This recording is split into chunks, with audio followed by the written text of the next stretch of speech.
আমি কয়েকদিন আগে একটা ভিডিওর মধ্যে বলছিলাম যে আজকাল কাকে বিশ্বাস করবেন, কোন জায়গাটাকে, কোন প্লেসটাকে আপনারা বিশ্বাস করবেন? মুখভর্তি দাড়ি, হুজুর, আল্লাহ ওয়ালি, টুপি দেওয়া ইমাম, মুয়াজ্জেম মসজিদের, তাদেরকে বিশ্বাস করবেন? কিভাবে করবেন? এই কথাটা যখন বলি তখন কমেন্টের মধ্যে আমাকে অনেকে গালিগালাজ করছে যে আপনি সবাইকে বলেন ঠিক আছে, কিন্তু ইমাম, মুয়াজ্জেম, মসজিদ, মাদ্রাসা এগুলো নিয়ে কেন কথা বলবেন? তাহলে চলেন একটা ভিডিও এরকম দেখাই, একটু শুনবেন, বাদ বাকি কথা বলতেছি। এই যে দেখেন সাইডে যে ভিডিওটা ধারণ করা হয়েছে, এখানে হয়তোবা আনুমানিক যদি করি তাহলে কোনো মাদ্রাসার উনি শিক্ষক, কোনো মাদ্রাসার শিক্ষক। পাশেই শোনা যাইতেছে কিচিরমিচির আওয়াজ, যে কি কোরআন তেলাওয়াত করতেছে এরকম কিছু একটা। যাই হোক, পাশে এই মাদ্রাসায় পড়ুয়া কিশোর শিক্ষার্থীদের গলার সাউন্ড শোনা যাইতেছে, ঠিক আছে? এর ভিতরে উনি ওনার জায়গায় বসে থেকে যে কাজগুলা করতেছে, আপনারা পাশে ভিডিওগুলা দেখেন। আমি কয়েকটা কথা বলি। এই যে আমরা সাধারণ মানুষ যারা আছি তারা চিন্তা ভাবনা করি, ইস আমার ছেলে মেয়েটারে আমি মাদ্রাসায় পড়াবো, আল্লাহর লাইনে পড়াবো, ইস আমার ভাইটারে আমি, আমার বোনটারে আমি আল্লাহর লাইনে পড়াবো, মাদ্রাসায় হুজুরদের কাছে দিব, তারা যেন দিন দুনিয়ার শিক্ষা দিতে পারে, ঠিক আছে? তা এরকম চিন্তাধারা থেকে আমরা যখন স্কুলে না দিয়ে মাদ্রাসায় দেই, তখন আমাদের মন মাইন্ড অনেক ফ্রেশ থাকে যে না, স্কুলে দিলে তো খারাপ হবে, স্কুলে দিলে বিভিন্ন পোলাপানের সাথে মিশবে, ভালো হবে না, বাংলা শিখবে শুধু, আরবির দিকে দিন দুনিয়ার কোনো আদব কায়দা থাকবে না, শিক্ষা নিতে পারবে না, দিনের শিক্ষা নিতে পারবে না। এরকম যখন মাদ্রাসায় দেই তখন মনে হয় যে না, ভালো আছে, দিন দুনিয়ার শিক্ষা নিতেছে, হুজুর, অন্তত হুজুর তো আর বাচ্চাদের সাথে বা আমাদের ছেলে মেয়েদের সাথে খারাপ কোনো কিছু করবে না।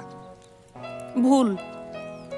এটা হয়তো বা আগে এই বিশ্বাসের জায়গাটা ছিল, মর্যাদাটা ছিল, বাট এখনকার জামানায় তারা হইতেছে সবচাইতে নষ্টা। এবং একজন সাধারণ মানুষ যে কাজগুলা না করবে তাদের ভিতরে এই কাজগুলো আপনারা পাবেন। যেমন বলৎকার। একজন ছেলে বাচ্চা মাদ্রাসার মধ্যে সেফ না, বলৎকার করে মাদ্রাসার হুজুরেরা। কেননা তারা মাদ্রাসার মধ্যে একদম থাইকালায়, বেসালার মতো থাইকালায়, তারা বউয়ের সোয়া পায় না, কোনো ওই যে খারাপ জায়গায় যাইতে পারে না। কেলেগা আমি তো হুজুর, আমার মুক্তবর্তী দাঁড়ি, আমি পাঞ্জাবি পইরা টুপি পইরা কেমনে একটা খারাপ জায়গায় যাবো, কেমনে একটা মাইয়ের কাছে যাবো? যেটা সাধারণ মানুষ অতি সহজেই 2, 4, 500, 10,000, 1,000, 5,000 দিয়া উড়া এনজয় করে আয় করতে পারবো, এরা ওই মাদ্রাসার ভিতরে বইয়াই করে। এটা পুরুষ হোক, ছেলে বাচ্চা হোক, মেয়ে বাচ্চা হোক, এটা দেখার দরকার নাই।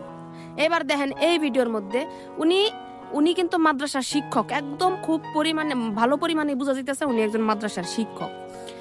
উনি যে কাজটা করছে হয়তো বা এটা শিক্ষার্থী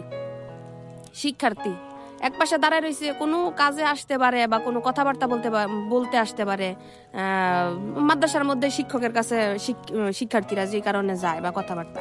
উনি সুন্দর করে সাইড করে মাইয়াটারে টাইনা নিয়ে দেখেন তো কি একটা অবস্থা শুরু করে দিছে। কোন জায়গায় মেয়ে, পোলাপাইন, বাচ্চা, শিক্ষার্থী, আপনার ছেলে, আপনার মেয়ে, আপনার বোন, আপনার ভাই সেভ? তাহলে আমি যে 2 দিন আগে কথাটা বলছিলাম, এটা কি মিথ্যা বলছি, ভুল বলছি? দেখেন, নিজের সন্তান নিজের শিক্ষার কাছে আর কোনো কিছু শিক্ষার আমি মনে করি না প্রাধান্য বেশি হতে পারে। সো আপনার ছেলে মেয়ে, আপনার ভাই, আপনার সন্তান, আপনার বোন কোথায় দিবেন, দেওয়ার আগে কয়েকবার যাচাই করেন, সতর্ক থাকুন, নজরদারিতে রাখুন, গাইডে রাখুন।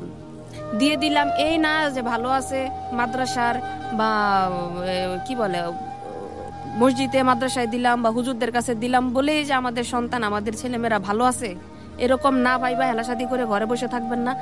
একটু সতর্ক থাকুন, গাইডের মধ্যে রাখুন, তাহলে হয়তো বা এই জিনিসগুলা থেকে এড়ানো সম্ভব। আর এইরকম নামদারি হুজুর, মাদ্রাসার ইমাম, মুয়াজ্জেমদেরকে চোখের মধ্যে আঙ্গুল দিয়ে বুঝাই দেন, তোমরা আসলে সম্মানীয় ব্যক্তি না, তোমরা মর্যাদা পাওয়ার লোক না, কুলাঙ্গার।